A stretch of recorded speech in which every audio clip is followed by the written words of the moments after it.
ಯಜಮಾನ್ರೆ,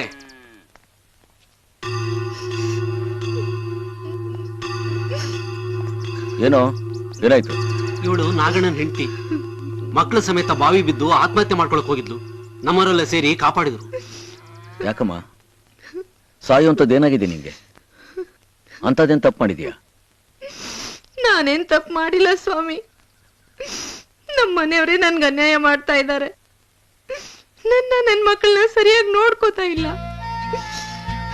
ಇತ್ತೀಚೆಗೆ ಮನೆಗೂ ಬರ್ತಾ ಇಲ್ಲ. ಏನಾದ್ರೂ ಕೇಳಕ್ ಹೋದ್ರೆ ಹೊಡಿತಾರೆ ಸ್ವಾಮಿ. ಯಾವಳನ್ನ ಇಟ್ಕೊಂಡಿದ್ದಾರೆ ಸ್ವಾಮಿ.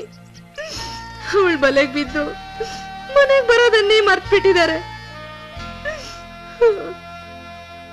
ಈಗ ಎಲ್ಲಿದ್ದಾನವನು?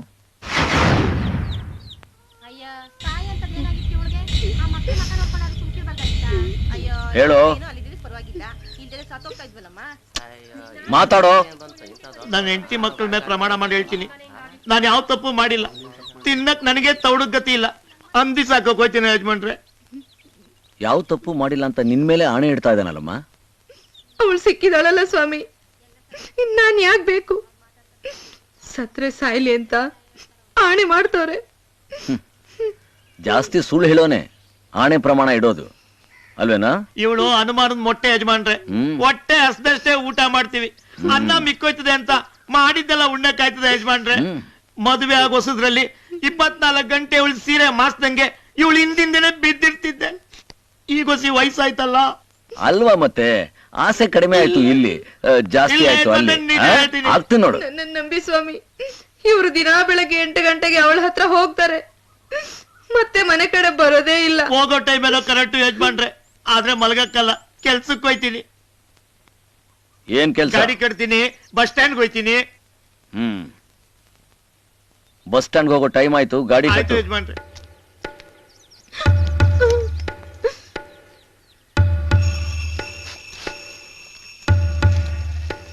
ಕುದುರೆ ಕಣ್ಣಿಗೆ ಕಟ್ಟು.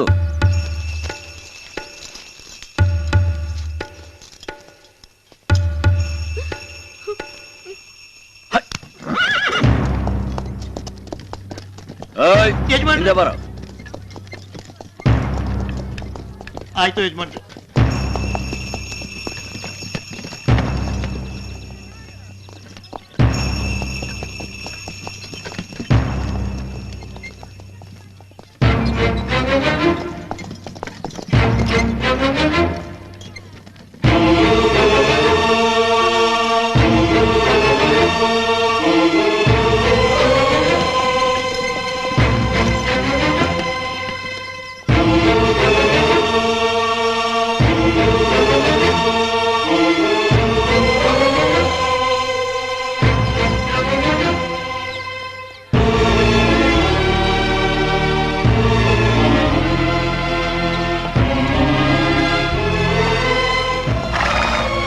ಯಾಕೆ ಇಷ್ಟೊತ್ತು ಮಾಡ್ದೆ? ನಿಂಗೋಸ್ಕರ ಮೀನ್ ತರ್ಮ.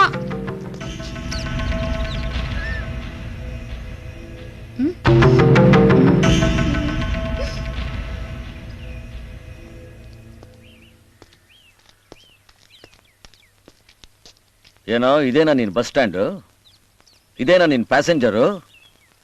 ತಪ್ಪಾಯ್ತು ಯಜಮಾನ್ರೆ. ಯಾಕಿಂತ ಕೆಲಸ ಮಾಡ್ತಿದ್ಯಾ? ಇವಳು ಹೊಟ್ಟೆನಲ್ಲಿ ಮಗು ಬಿದ್ಮೇಲೆ ಡಾಕ್ಟ್ರು ಸಂಸಾರದಿಂದ 3 ತಿಂಗಳು ದೂರ ಇರು ಅಂದ್ರು. ಆಗ ಇವಳು ಹತ್ರ ಆಗ್ಬಿಟ್ಲು.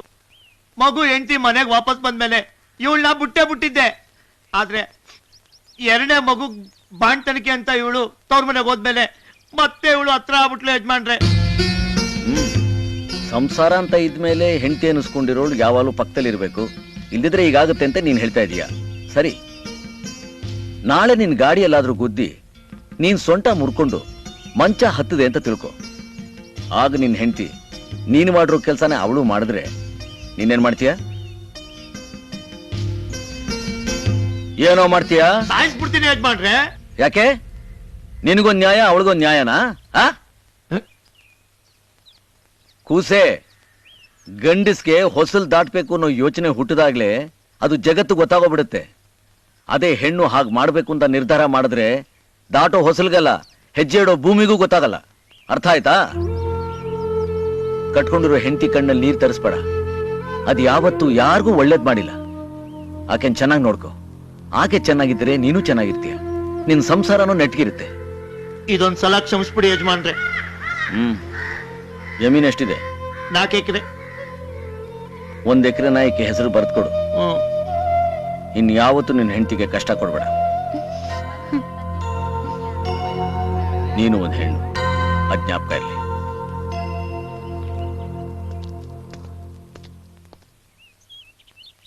ಹಾ ಹೇಳಿ ಸ್ವಾಮಿ. ಭವ್ಯವಾದ ಮುಹೂರ್ತ, ಪಂಚಮಿ ಭಾನುವಾರ, ನಿಶ್ಚಿತಾರ್ಥಕ್ಕೆ ತುಂಬಾ ಒಳ್ಳೆಯ ದಿನ. ನನಗೆ ಮದುವೆ ಇಷ್ಟ ಇಲ್ಲ ತಾತ. ಯಾಕಮ್ಮ? ನೀನ್ ಇಷ್ಟಪಟ್ಟಿದ್ದಕ್ಕೆ ತಾನೇ ಎಂಗೇಜ್ಮೆಂಟ್ ವರ್ಗು ಬಂದಿರೋದು. ಅವತ್ತು ವ್ಯಕ್ತಿ ನೋಡಿ ಒಪ್ಕೊಂಡಿದ್ವಿ, ಇವಾಗ ವ್ಯಕ್ತಿತ್ವ ತಿಳ್ಕೊಂಡು ಬೇಡ ಅಂತಿದ್ದಾರೆ. ಅದ್ ಹೇಗಮ್ಮ ಈಗ ತಿಳಿಯಿತು? ಮೊನ್ನೆ ಜಾತ್ರೆಲೆ ಅವನ್ ಬುದ್ಧಿ ಎಂತದ್ದು ಅಂತ ಗೊತ್ತಾಯ್ತು. ಒಂದು ಕಾರಕ್ ಕೊಡೋ ಬೆಲೆನ ತಾನು ಮದ್ವೆ ಮಾಡ್ಕೊಳ್ಳೋ ಹೆಣ್ಣು ಕೊಡ್ಲಿಲ್ಲ ಅಂತ ಗೊತ್ತಾದ್ಮೇಲೆ ಅವನ್ ಯೋಗ್ಯತೆ ಎಂತದ್ದು ಅಂತ ತಿಳ್ಕೊಳಕ್ಕೆ ಬೇರೆ ಕಾರಣ ಬೇಕಾಗಿಲ್ಲ. ನೀನ್ ಸುಮ್ನೆ ಇರು. ನೋಡಮ್ಮ, ಹುಡುಗ ಕಾರಣ ಹೇಳಿ ಮದ್ವೆ ತಪ್ಪಿಸ್ಬೋದು. ಅವನು ಫಾರಿನ್ನಲ್ಲಿ ಬೆಳೆದಿರೋ ಹುಡುಗ, ಮದ್ವೆ ಆದ್ಮೇಲೆ ಸರು ಹೋಗ್ತಾನೆ. ಚಿಕ್ಕ ಚಿಕ್ಕ ಕಾರಣಗಳನ್ನು ಹೇಳಿ ಮದುವೆ ಬೇಡ ಅಂತ ಹೇಳೋದು ತಪ್ಪಾಗುತ್ತಮ್ಮ. ಹೆಣ್ಣು ಮಕ್ಕಳು ಮದುವೆ ವಿಷಯದಲ್ಲಿ ಆರ್ಗ್ಯೂ ಮಾಡದೆ ಅಡ್ಜಸ್ಟ್ ಮಾಡ್ಕೊಂಡು ಹೋಗೋದೇ ಜೀವನ. ಪ್ರತಿಯೊಬ್ಬ ಮನುಷ್ಯನಲ್ಲೂ ತಪ್ಪಿರುತ್ತೆ. ತಪ್ಪುಗಳನ್ನೇ ಎಣಿಸ್ತಾ ಹೋದ್ರೆ ನಿನಗೆ ಗಂಡೇ ಸಿಗೋಲ್ಲ. ತಪ್ಪು ಮಾಡದೇ ಇರೋ ಗಂಡಂತೂ ಇಲ್ವೇ ಇಲ್ಲ. ಯಾಕಿಲ್ಲ, ಇದಾನೆ.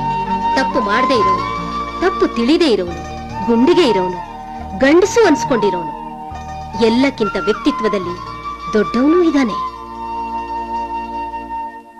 ರಾಜ. ಓಹೋ, ಬನ್ನಿ ಬನ್ನಿ. ಅಮ್ಮ ಬನ್ನಿ. ಏನಪ್ಪ? ಇವರು ರಮಾದೇವಿ ಅಂತ ಜಾತ್ರೆಯಲ್ಲಿ ಪರಿಚಯ ಆಯಿತು ಅಂತ ಹೇಳಿದ್ನಲ್ಲ, ಇವ್ರ ಸೋದರ ಸೊಸೆನೇ ಮಹಾಲಕ್ಷ್ಮಿ.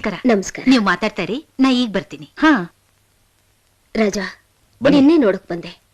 ಮಹಾಲಕ್ಷ್ಮಿನ ಮನುಷ್ಯಳಾಗಿ ಬದುಕಿಸಿದೀಯ. ಅವಳ ಮನಸ್ಸನ್ನು ಬದುಕಿಸ್ಬಿಡಪ್ಪ. ಇಷ್ಟ ಇಲ್ದೇ ಇದ್ರು ಮಕ್ಕಳಿಗೆ ಚಂದಮಾಮನ ತೋರಿಸಿ 2 ತುತ್ತು ಅನ್ನನ ಹೆಚ್ಚಿಗೆ ತಿನ್ನಿಸ್ಬೋದು.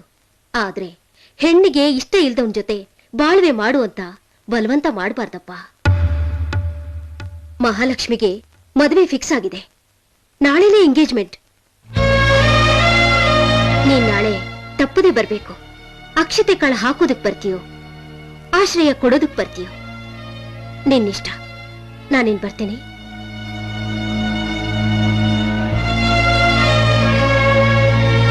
ಗಣಾನಾಂತ್ವಾ ಗಣಪತಿಗಂ ಅವಾಮಯಂ ಕವಿಂ ಕವೀತಾಮಪವಸ್ತ್ರವಸ್ತಮಂ ಜ್ಯೇಷ್ಠರಾಜಂ ಬ್ರಹ್ಮಣಾಂ ಬ್ರಹ್ಮಣಸುತಾನ ಶೃಣ್ವನ್ನೋತವಸ್ತಿ ದಸಾತನಂ ಮಹಾಗಣಾಧಿಪತಯೇ ನಮಃ. ಆರಿದ್ರಾಚೂರ್ಣೋದಕೇನ ಸ್ತವ್ಯಾಮಿ, ಕುಂಕುಮಚೂರ್ಣೋದಕೇನ ಸ್ತವ್ಯಾಮಿ, ಪುಷ್ಪಮಾಲಿಕಾನಿ ಸಮರ್ಪಯಾಮಿ, ಅಕ್ಷತಾನಿ ಸಮರ್ಪಯಾಮಿ, ಅತಾಂಗಶೋಷೋಪಚಾರ ಪೂಜಾಂಚ ಕರಿಷ್ಯೆ. ಓಂ ಆರಿದ್ರಾಚೂರ್ಣೋಲ್ ಕುಂಕುಮಾಕ್ಷತಾನಿ ಪುಷ್ಪಮಾಲಿಕಾನಿ ಸಮರ್ಪಯಾಮಿ, ಅತಾಂಗ ಪೂಜಾಂಚ ಕರಿಷ್ಯಾಮಃ. ಓಂ ಭೂ ಗಣಪತಿಮಾವಾಯಾಮಿ, ಓಂ ಸುವೋ ಗಣಪತಿಮಾವಾಯಾಮಿ, ಓಂ ಹ ಗಣಪತಿಮಾವಾಯಾಮಿ, ಓಂ ಹಂ ಗಣಪತಿಮಾವಾಯಾಮಿ. ಮಹಾಗಣಪತಿ ದೇವತಾಭ್ಯೋ ನಮಃ. ಲಗ್ನಪತ್ರಿಕ ದೇವತಾ ಸುವರ್ಣ ಆರಿದ್ರಾಚೂರ್ಣೋದಕೇನ ಸೇಯಾಮಿ, ಸುವರ್ಣ ಕುಂಕುಮಚೂರ್ಣಂ ಸಮರ್ಪಯಾಮಿ, ಸುವರ್ಣ ಉಂಗಧಾರಣಂ ಕರಿಷ್ಯಾಮಃ. ಶುಭಮುಹೂರ್ತಸ್ತು ಮುಹೂರ್ತೋ ಗುಣಂತಮೂರ್ತಸ್ತು ಮುಹೂರ್ತೋಸ್ತು. ಮನಸೋತ್ಯ ಸುವರ್ಣೋದಕೇನ ಸ್ತವಯಾಮಿ.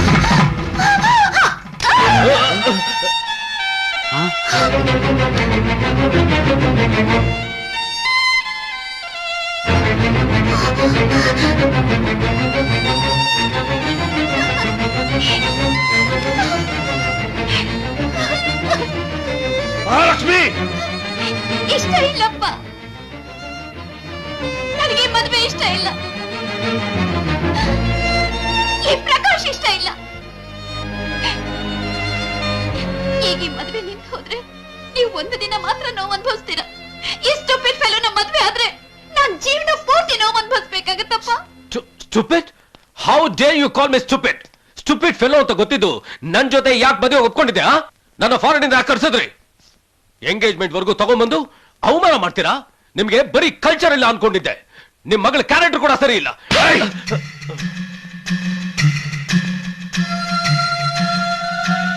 ಕಾರ್ ಟೈರ್ ಕೊಡೋ ಬೆಲೆನು ಹೆಣ್ಣು ಕೊಡೋನಲ್ಲ ಅದು ತಿಳ್ಕೊಳ್ಳೋದಕ್ಕೆ ನನಗಿಷ್ಟು ಟೈಮ್ ಬೇಕಾಯ್ತು. ಬಟ್ ನಿನ್ನ ವಿಷಯದಲ್ಲಿ ನನ್ನ ಮಗಳು ಕರೆಕ್ಟ್ ಡಿಸಿಷನ್ ತಗೊಂಡಿದ್ದಾಳೆ ಅಂತ ನನಗೀಗ ಗೊತ್ತಾಯ್ತು. ಈಗ ಗೊತ್ತಾಯ್ತು. ನನ್ನ ಮಗಳನ್ನ ನಾನು ತಂದೆಯಾಗಿ ಬೆಳೆಸಲಿಲ್ಲ, ಫ್ರೆಂಡ್ ಆಗಿ ನೋಡ್ಕೊಂಡಿದ್ದೀನಿ. ನನಗೆ ಇವಳು ಸಂತೋಷ ಮುಖ್ಯ. ಇವಳು ಹತ್ತಿ ಅಳ್ತೀನಿ, ನಗ್ತೀನಿ. ಆದ್ರೆ ತಮಾಷೆಗೆ ಯಾವತ್ತೂ ನಾನು ಇವಳು ನಡೆಸಿಲ್ಲ, ಯಾವತ್ತೂ ಹೊಡೆಸಿಲ್ಲ. ಚಿಕ್ಕಂದಿಂದ ಇವಳು ಏನ್ ಕೇಳಿದ್ರು ತಂದು ಕೊಟ್ಟಿದ್ದೀನಿ. ಇದು ಇವಳು ಜೀವನದ ಪ್ರಶ್ನೆ. ಈಗ ಇವ್ರನ್ನ ಇಷ್ಟಪಟ್ಟಿದ್ದಾಳೆ. ಇವಳು ಆಸೆ ನೆರವೇರಿಸಬೇಕಾದ್ದು ತಂದೆಗೆ ನನ್ನ ಕರ್ತವ್ಯ. ಈ ಸಿಂಹ, ರಾಜ ನರಸಿಂಹ, ನನ್ನ ಅಳಿಯ. ನನ್ನ ಅಳಿಯ. ಜಾಸ್ತಿ ಹೊಗಳಿದ್ರೆ ಅಳಿಯಂದರಿಗೆ ದೃಷ್ಟಿ ತಗಲುತ್ತೆ. ಇದೇ ಮುಹೂರ್ತಕ್ಕೆ ಇವ್ರ ಮದ್ವೆನ ಇನ್ನೂ ಗ್ರ್ಯಾಂಡ್ ಆಗಿ ಮಾಡ್ತೀನಿ.